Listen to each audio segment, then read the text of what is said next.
So it is July 10th, and I've been off the Appalachian Trail now for almost 2 weeks, which sounds crazy. I was gonna go outside and film this video, but of course it's raining, and if I don't have to go and hike outside in the rain, I don't have to. So here I am in my home office. I'm filming this on Monday, so the video that I posted on YouTube announcing to everyone that I decided to pause my Appalachian Trail through hike just went live like 6 hours ago. So I've been reading the comments and talking to you guys a little bit over there. My initial intention for this YouTube video was to tell you all the reasons why I decided to get off trail. I thought I was gonna have to defend myself because I was expecting people to be like, "Oh, why'd you get off trail? It wasn't that bad. You could have kept going." But honestly, the feedback and the comments I've been getting all day have been so positive, so supportive, so understanding, and they've been really nice for me to read, and it means a lot. So just thank you for understanding my decision and having my back. I'll put on screen some examples of the really nice comments I get, and I will respond to them probably after I finish filming and editing this YouTube video because, like I said, it really does mean so much. So I will quickly go over all the reasons why I did get off trail. I know some of the reasons are pretty obvious and you've seen it in my videos, but since I already wrote down all the reasons, I'll just tell you them and explain them a little further. And then towards the end of the video, I want to go over some updates with all the river crossings and the floods going on around the AT in the Northeast. I want to go over some future plans and then kind of respond to some of the comments and answer questions that you've been asking. So the river crossing and the flooding played a huge role into me deciding to pause my hike that day. But it was also my damaged gear. Because I was hiking alone, the satellite communicator, or the Garmin InReach Mini, was the one I had. That was really important for me, so I could be able to communicate with people via satellite when I didn't have phone service. That was just important to me. It was important to my family. It just gave everyone a peace of mind when I was out there by myself. Maine is super remote and cell phone service is rare, so I just liked having that Garmin in reach, and obviously it wasn't working anymore. Not only was the Garmin not working, but my phone actually started getting water damaged as well. I was oftentimes getting a lot of moisture in the charging port of my phone, and when my phone would detect the moisture, it wouldn't let me charge it. So that last night on trail for me, my phone was down to 30%, and I still had to get in contact with my mom. And if my phone died and my Garmin died, my mom could have been waiting at that parking lot all night for me, calling 911 and trying to find me. So yeah, and because it just kept raining day after day, my phone was getting moisture in it a lot, so it wasn't totally reliable. Also, because of the really wet conditions, some of my gear was also starting to get mold on it. I noticed it really bad on my sleeping pad, and yeah, that kind of stinks. So my Garmin, my phone, the mold on my gear, it was just hard to keep things dry. So my sleeping pad is so bad, I'm probably gonna have to replace that, and I'm gonna have to replace my Garmin, and all that's gonna get pricey, so I'll make those purchases later on this summer. Another reason I decided to pause my hike is because of the floods and just the unpredictability of them, and not knowing what rivers were gonna be flooded or not, and what ones were safe and unsafe to cross. I was crossing so many rivers once I entered Maine, and they just kept getting worse and worse as it continued to rain every single day. So it's no surprise that I got to Bemis Stream, and finally just the rivers were so flooded that it started to become unsafe to cross. I could have easily just skipped that 1 mile of trail. I could have gotten off on that dirt road and then shuttled around and got back on at Main Route 17 and continued north, but I just didn't know what the river crossings looked like ahead. They could have been just as bad, and I would have had to keep skipping sections just to be safe. And when I stayed in Bethel, Maine, I was looking up YouTube videos of other hikers that were hiking in Maine ahead of me just to see what the river crossings would look like, and they all just seemed awful. And I was watching people hike in groups and still being scared of the river crossings, so just was not worth it. I also had known at this point that the ferry service or the canoe that takes you across the Kennebec River wasn't running because that river was so flooded, so I would have had to find a shuttle around that one, and just logistically things seemed tough. I have a friend that Thru-Hiked this year and summited on June 24th. And I'm going to read an email that he sent to me. I have it on my computer right now. It says, by the time we got to Maine, all of the river crossings were extremely dangerous. We were advised to walk around the first 2 rivers in the 100-mile wilderness and wait out the remaining ones to see if they would be safe enough. The east branch of Pleasant was particularly scary, but we made it across okay. The entire trail from New Hampshire north was one big bog though, so the last few weeks on trail were a slog. So getting that email and reading that really just validates my decision looking back. Now, hiking alone on the trail probably played a big role into me making that decision to get off. I never really felt unsafe hiking alone until I got to Maine. So southern Maine, all the mountains were just really steep rock slabs. And because it was constantly raining, they were so wet and slippery. And I was slipping a lot. I was taking really tiny steps, using my trekking poles, and yeah, they just really freaked me out. I also saw a lot less people on the trail once I got north of the White Mountains. So the White Mountains, I could see hundreds of people a day. But once I left Gorham, I was maybe seeing like 2 to 5 hikers per day. And I couldn't get it out of my head. If I did slip on any of this wet, steep rock and I did get injured, I kept thinking, how long would it be until another hiker walked by and could help or call 911 for me? And that was a terrifying thought, just being in this huge Maine wilderness by myself with unsafe, wet trail conditions. It was not a great idea.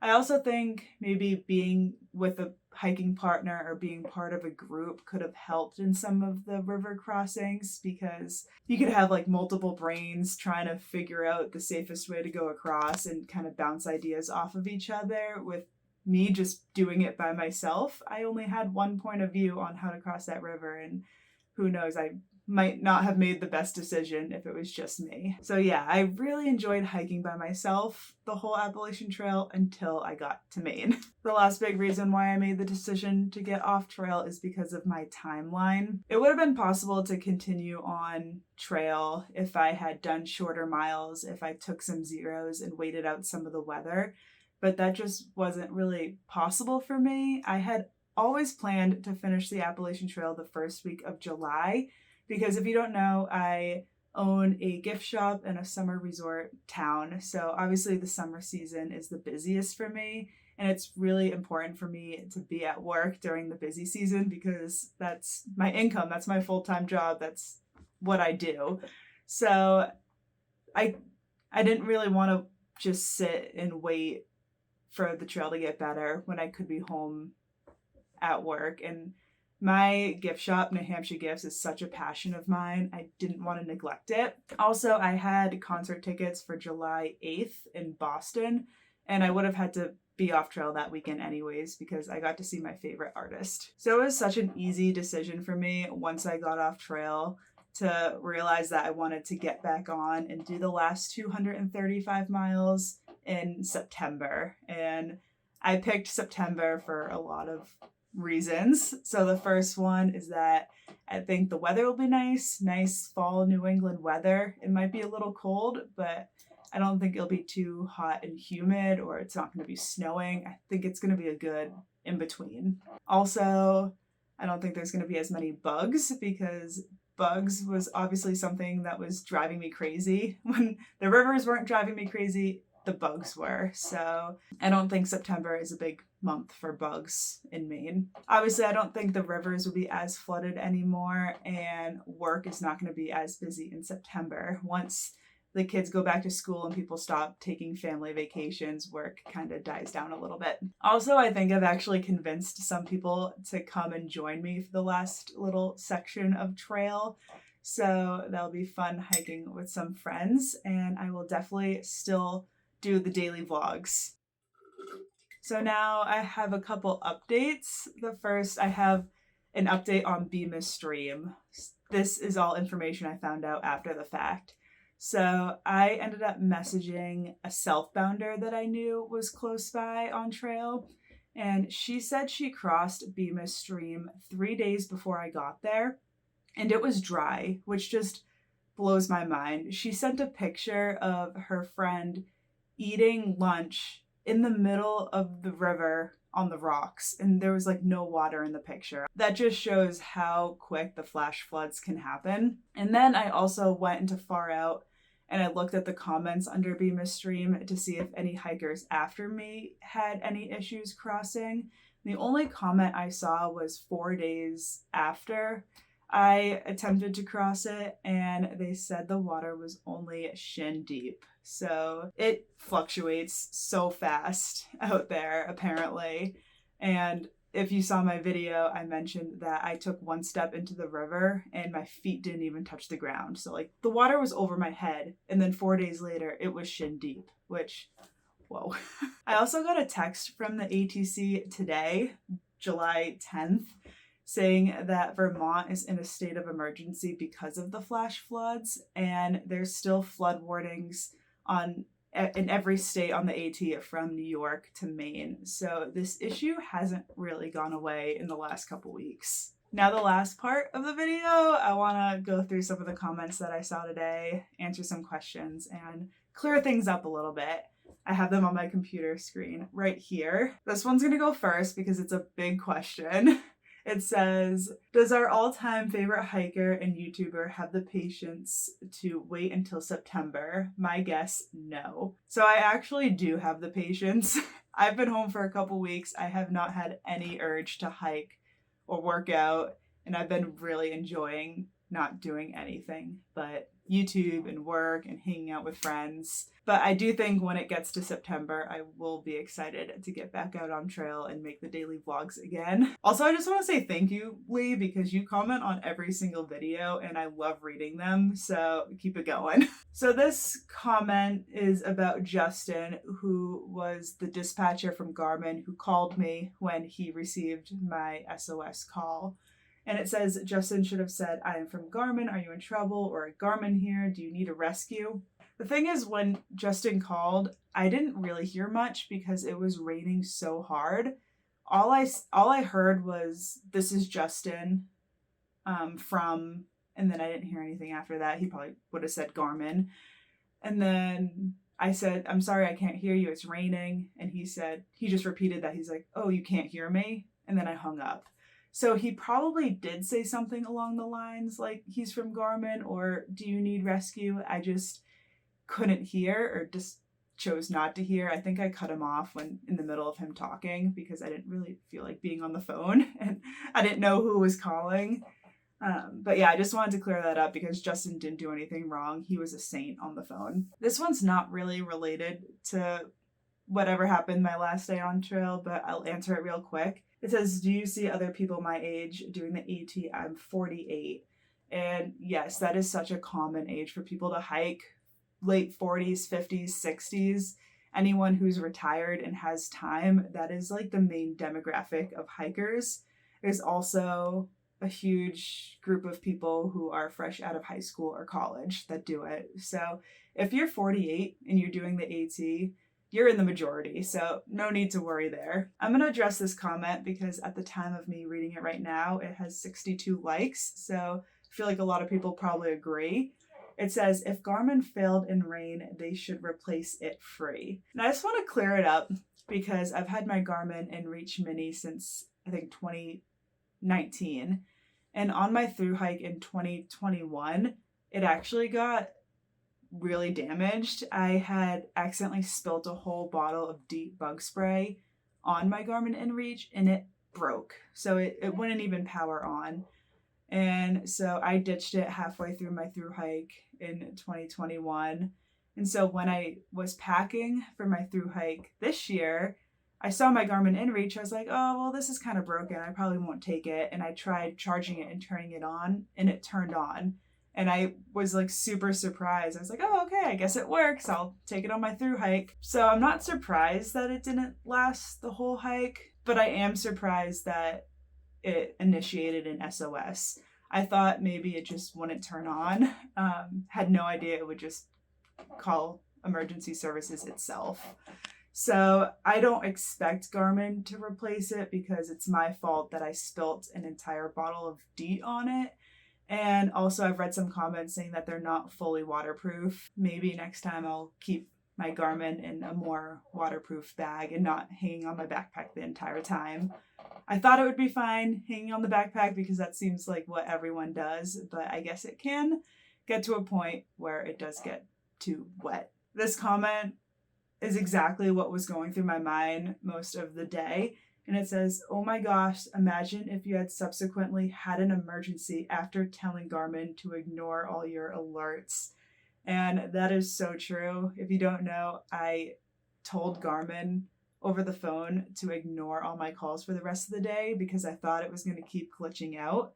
So if I did get into trouble crossing that river and I went to call Garmin, they wouldn't have done anything. So that was a huge reason why I was playing it so safe. Did you find out how the Sobos got across that river? I did not, but one of them said they watched my videos. So if you're one of the guys that told me you watched my video and you were hiking southbound, please send me a message and let me know if you crossed it, where you crossed it, if you shuttled around it. I want to know what happened. And the last comment I'll address real quick says, I'm really surprised you didn't come across other hikers and see what they were doing or to inform you about the river situation. I am pretty bummed that none of the Sobos mentioned anything about the river, to be honest, because I saw them all on the summit of Bemis Mountain.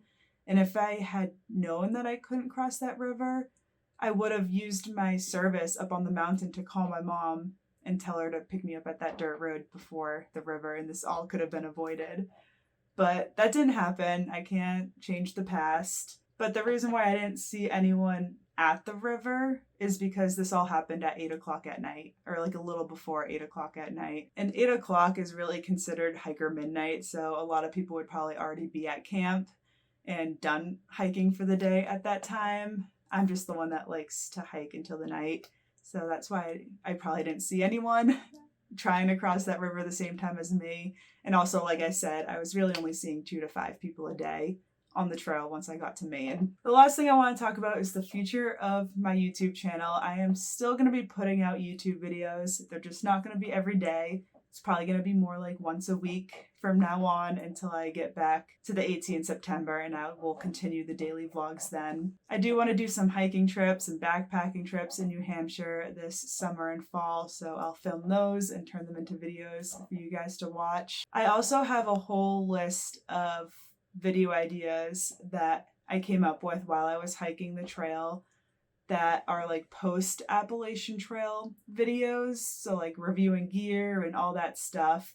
I don't know if I want to post those now or wait until I finish the last 230 miles. So let me know what you want. I can start putting out some videos talking about the AT and my experience and my gear and all that now or this fall. So let me know what you think. And if you have any video suggestions, you can also let me know any of those in the comments. And I'm sorry this was so rambly and long, so that's it for today. I just want to thank you guys for watching, for following along with my Thru-Hike this whole time, for being positive and supportive in the comments. I really appreciate it. But that's it for today, and I will see you in the next video. Bye.